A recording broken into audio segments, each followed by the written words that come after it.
Hi friends, ಎಲ್ಲರಿಗೂ good morning. ನಾನು ಹೊಸ ವ್ಲಾಗ್ಸ್ ಶುರು ಮಾಡತ್ತೀನಿ, ಅಂದರೆ ಹೊಸ ಯೂಟ್ಯೂಬ್ ಚಾನಲ್ ಶುರು ಮಾಡತ್ತೀನಿ. ಅದರ ಹೆಸರು ಬಂದುಬಿಟ್ಟು PRK ವ್ಲಾಗ್ಸ್ ಅಂತ ಹೇಳಿ.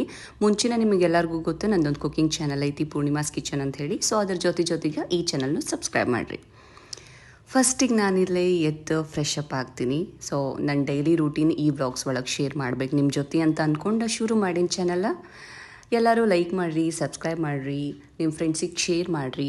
ಆ ಕುಕಿಂಗ್ ಚಾನಲ್ ಹೆಂಗೆಲ್ಲ ಸಪೋರ್ಟ್ ಮಾಡಿದ್ರಿ, ಈ ಚಾನಲ್ಗೂ ಅಷ್ಟೇ ಸಪೋರ್ಟ್ ಮಾಡಿರಿ ಅಂತ ನಾನು ನಿಮ್ಮ ಹತ್ರಕ್ಕೆ ರಿಕ್ವೆಸ್ಟ್ ಮಾಡ್ಕೋತೀನಿ.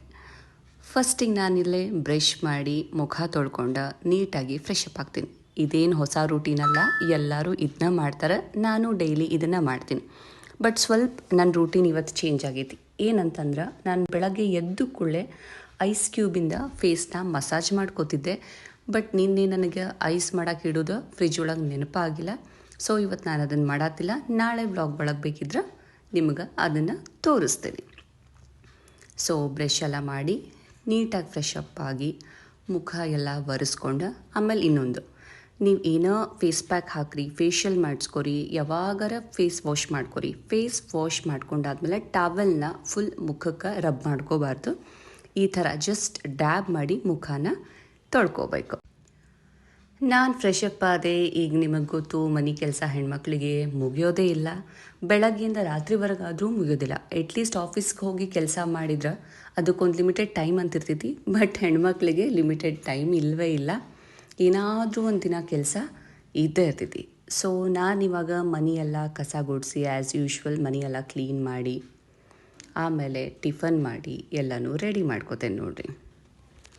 ಇಲ್ಲಿ ನನ್ನ ಹಸ್ಬೆಂಡ್ ನನಗಂತ ಹೇಳಿ ಟೀ ಮಾಡತ್ತಾರ. ಡೈಲಿ ಟೀ ಅವರೇ ಮಾಡೋದು. ಅವ್ರಿಗೆ ಕಾಫಿ ಮಾಡ್ಕೊಂಡಾದ್ಮೇಲೆ ನನಗೆ ಟೀ ಮಾಡಿ ಕೊಡ್ತಾರೆ ಅವರು. ಸ್ವಲ್ಪ ಟೀ ಎಲ್ಲ ಕುಡಿದಾದ್ಮೇಲೆ ನಂದು ಮೈಂಡ್ ಫ್ರೆಶ್ ಅಪ್ ಆಯಿತು. ನಾನು ದಿನಕ್ಕೆ 2 ಸತಿ ಟೀ ಕುಡಿತೀನಿ. ಅದೇನೋ ಗೊತ್ತಿಲ್ಲ, ಎಡಿಕ್ಷನ್ ಅಂತ ಆಗಿಬಿಟ್ಟೈತಿ. ಬೆಳಗ್ಗೆ ಒಂದ್ಸಲಿ, ಸಾಯಂಕಾಲ ಒಂದ್ಸಲಿ. ಸೊ ಬೆಳಗಿನ ಚಹಾ ಮುಗಿಸ್ಕೊಂಡು ನಾನಿಲ್ಲೇ ಟಿಫನಿಗೆ ಏನು ಮಾಡಲಿ ಅಂತ ಕೇಳಿದೆ ನನ್ನ ಹಸ್ಬೆಂಡ್ಗೆ. ಏನು ಸ್ಪೆಷಲ್ ಮಾಡೋಕ್ಕೆ ಹೋಗಬೇಡ, ಹೆಂಗಿದ್ರು ಸ್ಯಾಟರ್ಡೇ ಐತಿ, ಅವಲಕ್ಕಿ ಅಷ್ಟೇ ಮಾಡಿಬಿಡ, ನಾಳೆ ಹೆಂಗಿದ್ರು ಸಂಡೇ ಐತಲ್ಲ, ಸ್ಪೆಷಲ್ ಏನಾದರೂ ಮಾಡೋಣ ಅಂತಂತಂದ್ರೆ. ಸೊ ನಾನಿಲ್ಲಿ ಅವಲಕ್ಕಿ ಮಾಡ್ಕೊಳಕ್ಕಂತ ಹೇಳಿ ಹಸಿಮೆಣ್ಸಿನ್ಕಾಯಿ, ಉಳ್ಳಾಗಡ್ಡಿ, ಕರಿಬೇವು, ಆಮೇಲೆ ಅವಲಕ್ಕಿನೇ ಇರಲಿಲ್ಲ, ಮೀಡಿಯಮ್ ಅವಲಕ್ಕಿ ಖಾಲಿ ಆಗಿಬಿಟ್ಟಿತ್ತು. ಸೊ ಅದ್ರ ಜೊತೆಗೆ ಹಾಲು ಮೊಸರು ಏನೇನೋ ಬೇಕಿತ್ತು. ನನ್ನ ಮಗಳ ವಿಡಿಯೋ ನೆಡಕ್ಕೆ ಬಂದು ಏನೋ ಕ್ವಶನ್ಸ್ ಕೇಳ್ತಿರ್ತಾಳಕಿ. ಸೊ ಆಕಿದ್ದು ಕ್ವಶನ್ಸಿಗೆಲ್ಲ ಆನ್ಸರ್ ಮಾಡೋದ್ರೊಳಗೆ ನನಗಂತೂ ಸಾಕಾಗಿ ಹೋಗ್ತೈತಿ. ಅಷ್ಟು ತಲೆ ತಿಂತಾಳೆ, ಅಷ್ಟು ಕ್ಯೂರಿಯಾಸಿಟಿ. ಆಕೆಗೆ ಎಲ್ಲದ್ರ ಬಗ್ಗೆನೂ ತಿಳ್ಕೊಬೇಕಂತ ಭಾಳ ಆಸೆ. ಸೊ ಏನೋ ಕೇಳಿದ್ಲು, ನಾನು ಹೇಳಿದೆ, ಸುಮ್ಮ ಹೊರಗೆ ಹೋದ್ಲು. ನಾನು ಮತ್ತು ನನ್ನ ಬ್ಲಾಗ್ನ ಕಂಟಿನ್ಯೂ ಮಾಡಕತ್ತೆ. ಸೊ ಅವಲಕ್ಕಿಗೆಲ್ಲ ರೆಡಿ ಮಾಡ್ಕೊಳತ್ತೀನಿ. ನೋಡ್ರಿ ಆಕಿನ. ನನ್ನ ಹಸ್ಬೆಂಡ್ ಅದ ಹೇಳ್ದೆಲ್ಲ, ಅವಲಕ್ಕಿ ಮತ್ತು ಹಾಲು ಮೊಸರು ಏನೇನೋ ಸ್ವಲ್ಪ ಸಾಮಾನು ಬೇಕಾಗಿತ್ತು, ತೊಗೊಂಡು ಬರಾಕಂತ ಹೇಳಿ ಹೋಗಿದ್ರೆ ಅಷ್ಟರೊಳಗೆ ನಾನು ಇದೆಲ್ಲ ಹೆಚ್ಕೊಂಡು ರೆಡಿ ಮಾಡಿಕೊಂಡೆ. ಮತ್ತು ನನ್ನ ಮಗಳ ಅಡುಗೆ ಮನೆಗೆ ಬಂದು ಏನೋ ಮತ್ತು ಕ್ವಶನ್ಸ್ ಕೇಳಿ ತಲೆ ತಿನ್ನತಾಳ. ನಾನು ಆನ್ಸರ್ ಮಾಡಿದೆ, ಪೇಷನ್ಸ್ ಇರೋ ಅಷ್ಟೆ. ತೀರಾ ಪೇಷನ್ಸ್ ನನಗೂ ಇರಲಿಲ್ಲ ಅಂತಂದ್ರೆ ಬೈದು ಕಳಿಸ್ಬಿಡ್ತೀನಿ. ಎಲ್ಲ ತಾಯಂದ್ರಿಗೂ ಗೊತ್ತಿರ್ತೈತಿ ಮಕ್ಕಳು ಸಂಭಾಳಿಸೋದು ಎಷ್ಟು ಕಷ್ಟ ಅಂಥೇಳಿ. ಅದರೊಳಗೂ ಈಗ ಆಕಿಗೆ ದಸರಾ ರಜಾ ಬಂದುಬಿಟ್ಟೈತಿ, ಸ್ಕೂಲ್ ಹಾಲಿಡೇಸ್ ಐತಿ 10 days. ಸೊ ಮನೆ ಒಳಗಿದ್ಲಂದ್ರೆ ಮುಗೀತು. ಬೆಳಗ್ಗೆ ಯಾರ ಜೊತೆನೂ ಆಟಾಡೋಕ್ಕೂ ಹೋಗಲ್ಲ, ಏನೂ ವರ್ಕೂ ಇರಲ್ಲ, ಬಂದು ನಮ್ಮ ತಲೆ ತಿಂತಾ ಇರ್ತಾಳಕ್ಕೆ.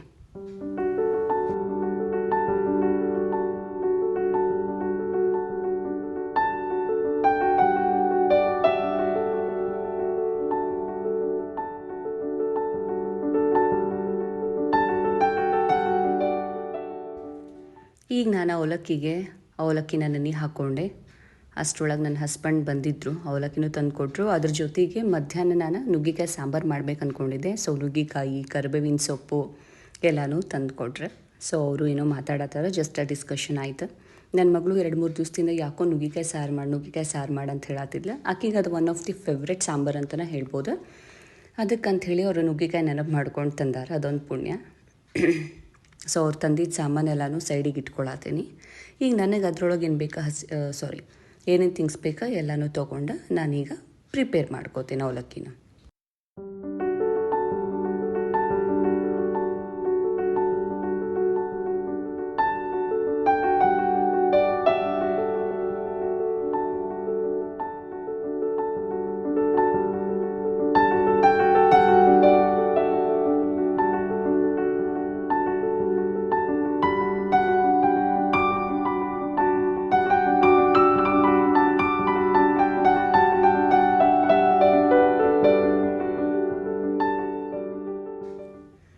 ಅವಲಕ್ಕಿ ಎಲ್ಲ ಮಾಡಾದ್ಮೇಲೆ ಒಂದು ಸ್ವಲ್ಪ ಪಾತ್ರೆ ಹಂಗೆ ಉಳ್ದಿತ್ತು ತೊಳ್ಕೊಬೇಕಂತ ಹೇಳಿ ತೊಳ್ಕೊಳತ್ತೀನಿ. ನಾನು ಯೂಶ್ವಲಿ ಬೆಳಗ್ಗೆ ಎಲ್ಲ ಪಾತ್ರೆ ತೊಳ್ಕೊಳ್ಳೋದು ಇಟ್ಕೊಳ್ಳೋದೇ ಇಲ್ಲ. ಏನೈತಿ ನೈಟ್ ಫುಲ್ ಮನೆ ಕ್ಲೀನ್ ಮಾಡಿ ಅಂದ್ರೆ ಅಡುಗೆ ಮನೆ ಕ್ಲೀನ್ ಮಾಡಿ ಬಾಂಡೆ ಎಲ್ಲ ತೊಳೆದಿಟ್ಟಿರ್ತೀನಿ. ಬಟ್ ನಿನ್ನೆ ಸ್ವಲ್ಪ ಯಾಕೋ ಮನಸ್ಸಾಗಲಿಲ್ಲ, ಟಯರ್ಡ್ ಆಗಿತ್ತು ಅಂತ ಹೇಳಿ ನಾನು ಬೆಳಗ್ಗೆ ತೊಳೆದ್ರಾತ, ಹೆಂಗಿದ್ರು ಮಗಳ ಸ್ಕೂಲು ಇಲ್ಲ, ಬೇಗ ಹೇಳ್ಬೇಕು ಅನ್ನೋದು ಏನಿಲ್ಲ, ಜಾಸ್ತಿ ಕೆಲಸನೂ ಇರೋದಿಲ್ಲ ಅಂಥೇಳಿ ಬೆಳಗ್ಗಿನ ಬಾಂಡೆ ತೊಳ್ಕೊಳತ್ತೀನಿ. ಇಲ್ಲ ಅಂದ್ರೆ ನಾನು ನೈಟ ಎಲ್ಲ ತೊಳೆದು ಅಡುಗೆ ಮನೆ ಫುಲ್ ಕ್ಲೀನ್ ಮಾಡಿ ಗ್ಯಾಸ್ ಕಟ್ಟಿ ಎಲ್ಲ ಒರೆಸಿ ನೀಟಾಗಿ ಇಟ್ಟಿರ್ತೀನಿ. ನಂಗೆ ಅದೇನು ಮುಂಚೆಯಿಂದನೂ ಅಭ್ಯಾಸಪ್ಪ, ಗೊತ್ತಿಲ್ಲ, ರಾತ್ರಿನ ಕ್ಲೀನ್ ಮಾಡಿ ಇಟ್ಕೋಬೇಕಂಥೇಳಿ ರೂಢಿ. ಈಗ ನಾನು ಅವಲಕ್ಕಿ ಮಾಡಿಟ್ಟಿದ್ದೆಲ್ಲ ಮನೆ ಕೆಲಸ ಎಲ್ಲ ಮುಗಿಸಿ ಫ್ರೆಶ್ ಅಪ್ ಆಗಿ ಹಸುವಾಗಿ ಆಗ್ತಿತ್ತೆಲ್ಲ, ಹೆಣ್ಮಕ್ಳಿಗೂ ಆಯ್ತೆಲ್ಲ ಕೆಲಸ ಮುಗಿಸಾದ್ಮೇಲೆ ಸೊ ನಾನೇನು ಅವಲಕ್ಕಿ ಮಾಡಿಟ್ಟಿದ್ದೆ ಅದನ್ನು ಹಾಕ್ಕೊಂಡು ಟಿಫಿನ್ ಮಾಡ್ತೀನಿ. ಇವಾಗ ನನ್ನ ಮಗಳಿಗೆ ನನ್ನ ಹಸ್ಬೆಂಡಿಗೆ ಕೇಳಿದೆ, ನನ್ನ ಮಗಳು ನೀನೇ ತಿನ್ನಿಸ್ಬಿಡು ಅಂತಂದ್ಲು. ಆಕೆಗೆ ಯಾಕೋ ಸ್ವಲ್ಪ ಹುಷಾರಿಲ್ಲ, ನಮ್ಮ ಮನೆಯವ್ರು ಆಮೇಲೆ ತಿಂತೇನೆ ಅಂತಂದರೆ ಸೊ ನಾನು ತಿನ್ನೋಕೆ ರೆಡಿ ಆದೆ. ನಾನೀಗ ನಿಮ್ಮ ಜೊತೆ ನನ್ನ ಡೈಲಿ ಸ್ಕಿನ್ ಕೇರ್ ರೂಟೀನ್ ಹೇಗಿರುತ್ತೆ ಅಂತ ತೋರಿಸ್ತೀನಿ ಬನ್ನಿ. ನಾನು ಯಾವುದೂ ಜಾಸ್ತಿ ಕೆಮಿಕಲ್ ಪ್ರಾಡಕ್ಟ್ಸ್ ಇರೋದು ಯೂಸ್ ಮಾಡಲ್ಲ. ಆದಷ್ಟು ಏನೇನು ಆಯಿಲ್ ಸಿಗುತ್ತೆ, ಎಸೆನ್ಷಿಯಲ್ಸ್ ಆಯಿಲ್ ಆಗಿರ್ಬೋದು, coconut oil, almond oil, rose hip oil ಅಂತ ಬರುತ್ತೆ. ಇನ್ನೊಂದು ಸ್ಪೆಷಲ್ಲು ಸ್ಕಿನ್ ಲೈಟ್ ಅಂದರೆ ಸ್ಕಿನ್ ಟೆಕ್ಸ್ಚರ್ನ ಲೈಟ್ ಮಾಡೋಕ್ಕೆ ಮತ್ತು ಸ್ವಲ್ಪ ಗ್ಲೋ ಕೊಡೋಕ್ಕಂತಲೇ ಒಂದು ಆಯಿಲ್ ಇದೆ. ಅದು ಯಾವುದು ಅಂತ ತೋರಿಸ್ತೀನಿ ನೋಡಿ. ಸೊ ಅಷ್ಟೊಂದು ಕ್ಲಿಯರ್ ಇಲ್ಲ, ಬೇಕಿದ್ದರೆ ನಾನು ಸ್ಕ್ರೀನ್ ಮೇಲೆ ಅದ್ರ ನೇಮ್ ಕೊಟ್ಟು ಅದರಿಂದ ಏನೇನು ಬೆನಿಫಿಟ್ಸ್ ಇದೆ ಅಂತ ತೋರಿಸ್ತೀನಿ. ಯಾವ ಆಯಿಲಿಂದ ಏನು ಬೆನಿಫಿಟ್ಸ್ ಸ್ಕಿನ್ನಿಗೆ ಅಂತ ತೋರಿಸ್ತೀನಿ. ನಲ್ಪಮರಾದಿ ತೈಲಮ್ ಅಂತ ಹೇಳಿ ಇದ್ರ ಹೆಸರು. ಸೊ ಇದು ಬಂದ್ಬಿಟ್ಟು ಆ ಆಯಿಲು. ಇದು ಬಂದ್ಬಿಟ್ಟು ನಿಮಗೆ ಆಲ್ಮಂಡ್ ಆಯಿಲ್. ಇದು ಪ್ಯೂರ್ ರೋಸ್ ಹಿಪ್ ಆಯಿಲ್ ಅಂತ. ಇದು ನಾರ್ಮಲ್ ಆಗಿ pure Virgin coconut oil. So ಬನ್ನಿ ಈ ಎಲ್ಲ ಆಯಿಲ್ನ ಮಿಕ್ಸ್ ಮಾಡಿಕೊಂಡು ನಾನು ಸ್ಕಿನ್ನಿಗೆ ಅಪ್ಲೈ ಮಾಡ್ಕೊತೀನಿ. ಸೊ ಫಸ್ಟಿಗೆ ನಾನು ಕೋಕೋನಟ್ ಆಯಿಲ್ನ ಒಂದು ಬಟ್ಲಿಗೆ ಹಾಕೋತೀನಿ. ಚೂರೇ ಚೂರು ಹಾಕೊಳ್ತೀನಿ ಫೇಸ್ಗೆ. ನಾನು ಇದನ್ನ ಜಸ್ಟ್ ಫೇಸಿಗೆ ಅಷ್ಟೇ ಅಪ್ಲೈ ಮಾಡಲ್ಲ, ಇದನ್ನ ಬಂದ್ಬಿಟ್ಟು ಕೈಗೆ, ಕಾಲ್ಗೆ ಎಲ್ಲದಕ್ಕೂ ಅಪ್ಲೈ ಮಾಡ್ತೀನಿ. ದಿನ ರೂಢಿ ಆಗಿಬಿಟ್ಟಿದೆ. ಇದು ಬಂದ್ಬಿಟ್ಟು ಆಲ್ಮಂಡ್ ಆಯಿಲ್. ಒಂದು 10 to 15 ಡ್ರಾಪ್ಸ್ ಹಾಕೊಂಡ್ರೆ ಸಾಕು.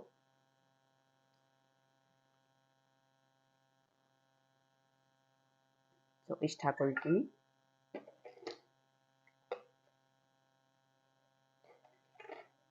ಈಗ ನೆಕ್ಸ್ಟ್ ಈ ಆಯಿಲ್ನ ಹಾಕೊಳ್ತೀನಿ.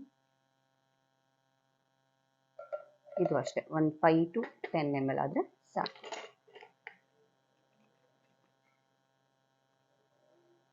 ಸೊ ಲಾಸ್ಟ್ ಬಂದ್ಬಿಟ್ಟು ರೋಸ್ ಹಿಪ್ ಆಯಿಲ್. ಇದು ಅಷ್ಟೇ ಒಂದು ಚೂರು ಹಾಕೊಳ್ತೀನಿ. ಹಾಕ್ಕೊಂಡು ಇದೆಲ್ಲ ಆಯಿಲ್ನ ಚೆನ್ನಾಗಿ ಮಿಕ್ಸ್ ಮಾಡ್ಕೋತೀನಿ. ಮಿಕ್ಸ್ ಮಾಡಿಕೊಂಡು ನಾನು ಇವಾಗ ಫೇಸ್ಗೆ ಮಸಾಜ್ ಕೊಡ್ತೀನಿ.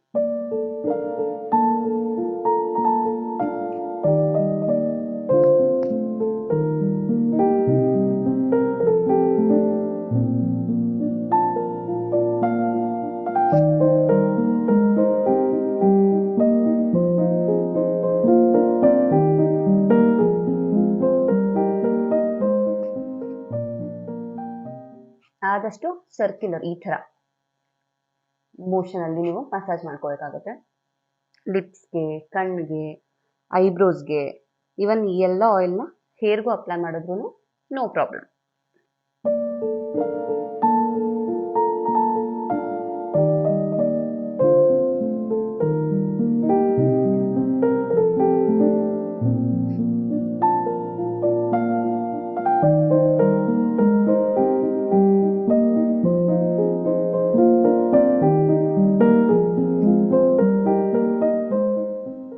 ಒಂದು 5 ರಿಂದ 10 ನಿಮಿಷ ಮಸಾಜ್ ಮಾಡಿಕೊಂಡ್ರೆ ಸಾಕು. ಇವಾಗ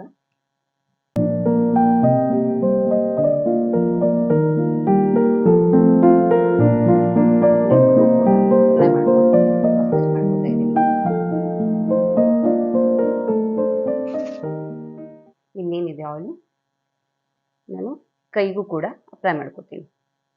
ಸೊ ನಿಮ್ಗೆಲ್ರಿಗೂ ಗೊತ್ತು, ವಿಂಟರ್ ಸೀಸನ್ ಇನ್ನೇನು ನೆಕ್ಸ್ಟ್ ಮಂತಿಂದ ಶುರು ಆಗುತ್ತೆ. ಈ ಥರ ನೀವು ದಿನ ಆಯಿಲ್ ಹಚ್ಕೊಂಡು ಒಂದು ಅರ್ಧ ಮುಕ್ಕಾಲು ಗಂಟೆ ಬಿಟ್ಟು ಸ್ನಾನ ಮಾಡಿದ್ರೆ ಸ್ಕಿನ್ ತುಂಬಾ ಸಾಫ್ಟಾಗಿರುತ್ತೆ, ಡ್ರೈನೆಸ್ ಇರಲ್ಲ. ಸೊ ಸ್ಕಿನ್ನು ಬ್ರೈಟ್ ಆಗೋದಕ್ಕೂ ಕೂಡ ಹೆಲ್ಪ್ ಮಾಡುತ್ತೆ.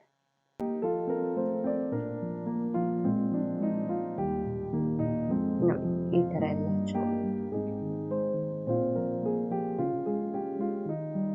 ಮಸಾಜ್ ಮಾಡ್ಕೋತೀನಿ. ಸ್ನಾನ ಮಾಡೋದಕ್ಕಿಂತ ಮುಂಚೆ ಒಂದು ಅರ್ಧ ಗಂಟೆ ಮುಂಚೆ ಇದನ್ನ ಹಚ್ಕೊಂಡ್ರೆ ಸಾಕು.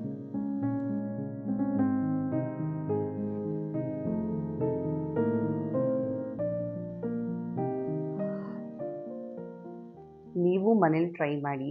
ಈ ಥರ ಫುಲ್ ಬಾಡಿ ಮಸಾಜ್ ಮಾಡಿ ಅರ್ಧ ಗಂಟೆ ಬಿಟ್ಟು ಸ್ನಾನ ಮಾಡೋದ್ರಿಂದ ಚೆನ್ನಾಗಿ ನಿದ್ದೆ ಬರುತ್ತೆ, ಬಾಡಿ ಎಲ್ಲ ಕಂಪ್ಲೀಟ್ ರಿಲ್ಯಾಕ್ಸ್ಡ್ ಫೀಲ್ ಆಗುತ್ತೆ. ನೋಡಿದ್ರಲ್ಲ, ಇಷ್ಟೇ ನನ್ನ ಸ್ಕಿನ್ ಕೇರ್ ರೂಟೀನು. ಇನ್ನು ಅರ್ಧ ಗಂಟೆ ಬಿಟ್ಟು ಸ್ನಾನ ಮಾಡಾದ್ಮೇಲೆ ನಾನು ಜಸ್ಟ್ ನನ್ನ ಡಾಕ್ಟರ್ ಸಜೆಸ್ಟ್ ಮಾಡಿರೋ ಇದು ಹಚ್ಕೋತೀನಿ, ಮಾಯ್ಶ್ಚರೈಸರ್. ಅದಾದಮೇಲೆ ಒಂದು ಸನ್ಸ್ಕ್ರೀನ್ ಹಚ್ಕೊಂಡು ಅಷ್ಟೇ ನಂದು ರೂಟೀನ್. ಸೊ ನಾನು ಮುಂಚೆನೇ ಹೇಳಿದೆ ಅಲ್ವಾ, ಯಾವ ಆಯಿಲಿಂದ ನಿಮ್ಮ ಸ್ಕಿನ್ಗೆ ಏನೆಲ್ಲ ಬೆನಿಫಿಟ್ ಸಿಗುತ್ತೆ ಅದನ್ನ ನಾನು ಡಿಸ್ಪ್ಲೇ ಅಂದರೆ ಸ್ಕ್ರೀನ್ ಮೇಲೆ ತೋರಿಸ್ತೀನಿ ಅಂತ ಹೇಳಿ. ಸೊ ಇಲ್ಲಿ ಹಾಕಿದ್ದೀನಿ, ನೀವು ಕೂಡ ಇದನ್ನು ನೋಡಿಕೊಂಡು ನಿಮ್ಮ ಫೇಸ್ಗೆ ಯಾವ್ದು ಸೂಟ್ ಆಗುತ್ತೆ ಆ ಆಯಿಲ್ನ ಕೂಡ ಯೂಸ್ ಮಾಡ್ಕೋಬೋದು. ಈಗ ಮಧ್ಯಾಹ್ನಕ್ಕಂತ ಹೇಳಿ ನಾನು ಹೇಳಿದ್ನಲ್ಲ ಮುಂಚೆನೇ, ನುಗ್ಗೆಕಾಯಿ ಸಾಂಬಾರು ಮಾಡ್ಕೋತಾ ಇದ್ದೀನಿ. ಸೊ ಅದಕ್ಕೆ ಬೆಳಗ್ಗೆ ನನ್ನ ಹಸ್ಬೆಂಡ್ ತಂದುಕೊಟ್ಟಿರೋ ನುಗ್ಗೆಕಾಯಿನೆಲ್ಲ ನೀಟಾಗಿ ಹೆಚ್ಕೊಂಡು ಒಂದು ಬಾಣಲಿಯಲ್ಲಿ ಅದನ್ನು ಉಪ್ಪು ಹಾಕಿ ನೀರಿಗೆ ಕುದಿಸೋಕ್ಕಿಡ್ತೀನಿ. ಸೊ ನೀವು ಬೇಕಿದ್ದರೆ ಬೇಳೆ ಜೊತೆನೂ ನುಗ್ಗೆಕಾಯಿನ ವಿಷಲ್ ಅಂದರೆ ಕುಕ್ಕರಲ್ಲಿ ಇಟ್ಕೋಬೋದು. ಬಟ್ ಏನಾಗುತ್ತೆ ಗೊತ್ತಾ, 3-4 ವಿಷಲ್ ಹೊಡಿಸಿದಾಗ ಬೇಳೆ ಜಾಸ್ತಿ ಕುದಿಬೇಕು ಅಲ್ವಾ. ಸೊ ಅದ್ರ ಜೊತೆಗೆ ಇದು ಹಾಕಿದಾಗ ತೀರ ಕಿಚಿ ಆಗಿಬಿಡುತ್ತೆ ನುಗ್ಗೆಕಾಯಿ, ಬಾಯಿಗೆ ಸಿಗೋ ಹಾಗೆ ತಿನ್ನಕ್ಕೆ ಬರಲ್ಲ. ಅದಕ್ಕೋಸ್ಕರ ನಾನು ಏನು ಮಾಡ್ತೀನಿ, ಸಪ್ರೇಟ್ ಒಂದು ಬಾಂಡೆಯಲ್ಲಿ ಈ ನುಗ್ಗೆಕಾಯಿನ ಹಾಕ್ಕೊಂಡು ಅದ್ರ ಜೊತೆಗೆ ಸ್ವಲ್ಪ ಉಪ್ಪು ಹಾಕ್ಕೊಂಡು ಇದನ್ನು ಬೇಯಿಸ್ಕೋತೀನಿ. ಆಮೇಲೆ ಸಪ್ರೇಟಾಗಿ ಬೇಳೆನೂ ಕೂಡ ಅಷ್ಟೇ ಬೇಯಿಸ್ಕೋತೀನಿ.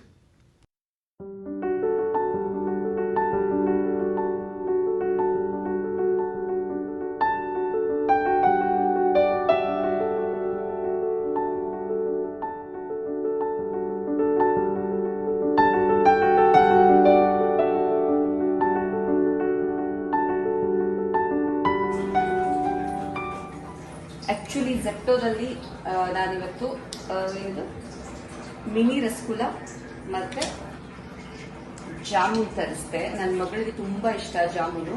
ಸೊ ಮನೆಯಲ್ಲೇ ಮಾಡ್ಬೋದು, ಬಟ್ ಟೈಮ್ ಇರಲಿಲ್ಲ, ನಮಗೆ ಸ್ವೀಟ್ ಕ್ರೇವಿಂಗ್ಸ್ ಇತ್ತಂತ ಹೇಳಿ ನಾನು ತರಿಸ್ಕೊಂಡೆ. ತಿನ್ನೋಣ ಬನ್ನಿ.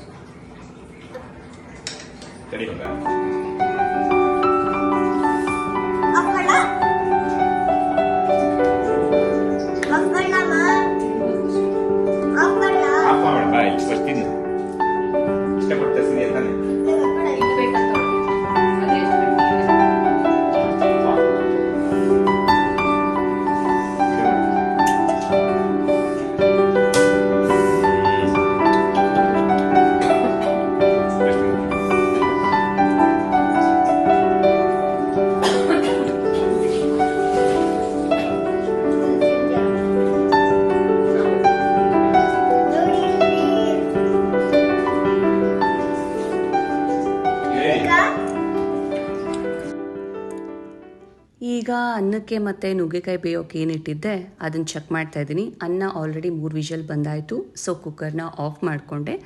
ನುಗ್ಗೆಕಾಯಿನೂ ಕೂಡ ಚೆಕ್ ಮಾಡಿದೆ, ಬೇಯಕ್ಕಿಟ್ಟಿದ್ದು. ಅದಿನ್ನು ಸ್ವಲ್ಪ ಬೇಯಬೇಕಂತ ಅನ್ನಿಸ್ತು, ಅದನ್ನು ಆಫ್ ಮಾಡಲಿಲ್ಲ.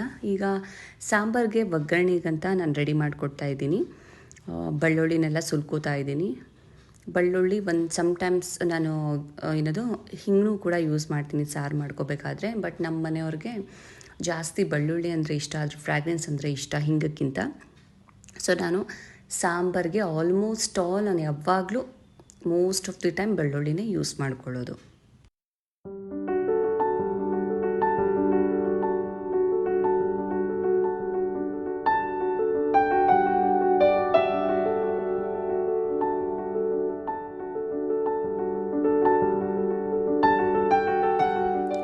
ಬೆಳ್ಳುಳ್ಳಿ ಎಲ್ಲ ಸುಲ್ಕೊಂಡಾದ್ಮೇಲೆ ಕರಿಬೇವು ತೊಗೊಂಡು ಇವಾಗ ಸಾಂಬಾರಿಗಂತ ಒಗ್ಗರಣೆ ಹಾಕ್ಕೊಳ್ತಾ ಇದ್ದೀನಿ. ಸೊ ಸಣ್ಣ ಪಾತ್ರೆ ತೊಗೊಂಡು ಅದ್ರಲ್ಲಿ ನಾನು ಒಗ್ಗರಣೆ ಹಾಕ್ಕೊಳ್ತೀನಿ. ಬಿಕಾಸ್ ಸ್ವಲ್ಪ ಅಲ್ವಾ, ಜಾಸ್ತಿ ಒಗ್ಗರಣೆ ಹಾಕ್ಕೊಳ್ಳೋದು ಅವಶ್ಯಕತೆ ಇಲ್ಲ. ಸೊ ಈ ಚಿಕ್ಕ ಪಾತ್ರೆ ತೊಗೊಂಡು ನಾನು ಇದಕ್ಕೆ ಒಂಚೂರು ಎಣ್ಣೆ ಹಾಕ್ಕೊಂಡು ನಾರ್ಮಲ್ ಹೆಂಗೆ ಒಗ್ಗರಣೆ ಕೊಟ್ಕೋತೀವೋ ಹಾಗೆ ಒಗ್ಗರಣೆ ಕೊಟ್ಕೋತೀನಿ. ಒಂದು ಸ್ವಲ್ಪ ಎಣ್ಣೆ ಕಾದಾದಮೇಲೆ ಸ್ವಲ್ಪ ಜೀರಿಗೆ, ಸಾಸಿವೆ, ಹಾಗೆ ಕರಿಬೇವು, ಅದಕ್ಕೇನು ಗರಂ ಮಸಾಲ ಬೇಕೋ ಗರಂ ಮಸಾಲ, ಖಾರದ ಪುಡಿ, ಹಾಗೆ ಸಾಂಬಾರು ಮಸಾಲ ಎಲ್ಲನೂ ನೀಟಾಗಿ ಎಣ್ಣೆಲಿ ಫ್ರೈ ಮಾಡಿಕೊಂಡು ರೆಡಿ ಮಾಡಿ ಇಟ್ಕೋತಾ ಇದ್ದೀನಿ.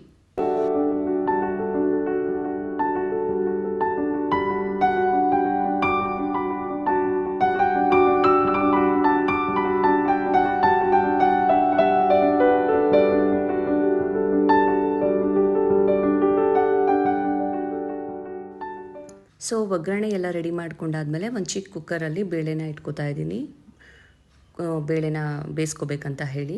ಸೊ ಇದು ಅಷ್ಟೇ 4ರಿಂದ 5 ವಿಷಲ್ ಮಾಡ್ಕೋತೀನಿ. ಅಷ್ಟಾದಮೇಲೆ ಇವಾಗ ಆಗಿದೆ ಆಲ್ರೆಡಿ 4ರಿಂದ 5 ವಿಷಲು. ಇದನ್ನು ಆಫ್ ಮಾಡಿಕೊಂಡು ನುಗ್ಗೆಕಾಯಿನೂ ಅಷ್ಟೇ ಇವಾಗ ಕಂಪ್ಲೀಟಾಗಿ ಬೆಂದಿದೆ. ಅದನ್ನು ಆಫ್ ಮಾಡಿಕೊಂಡು ಈಗ ಸಾಂಬಾರನ್ನ ರೆಡಿ ಮಾಡ್ಕೋತೀನಿ.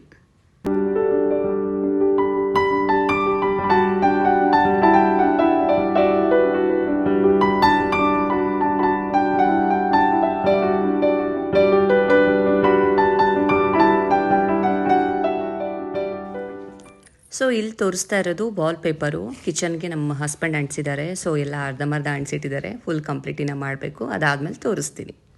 ಸೊ ಇದಾಗಿತ್ತು ನನ್ನ ಮೊದಲನೇ ವ್ಲಾಗ್. ಹೇಗಿತ್ತು ಅಂತ ಕಮೆಂಟ್ ಮೂಲಕ ತಿಳಿಸಿ. ಹಾಗೆ ನನ್ನ ಚಾನಲ್ನ ಸಬ್ಸ್ಕ್ರೈಬ್ ಮಾಡಿ, ಸಪೋರ್ಟ್ ಮಾಡಿ, ಶೇರ್ ಮಾಡಿ. Thank you.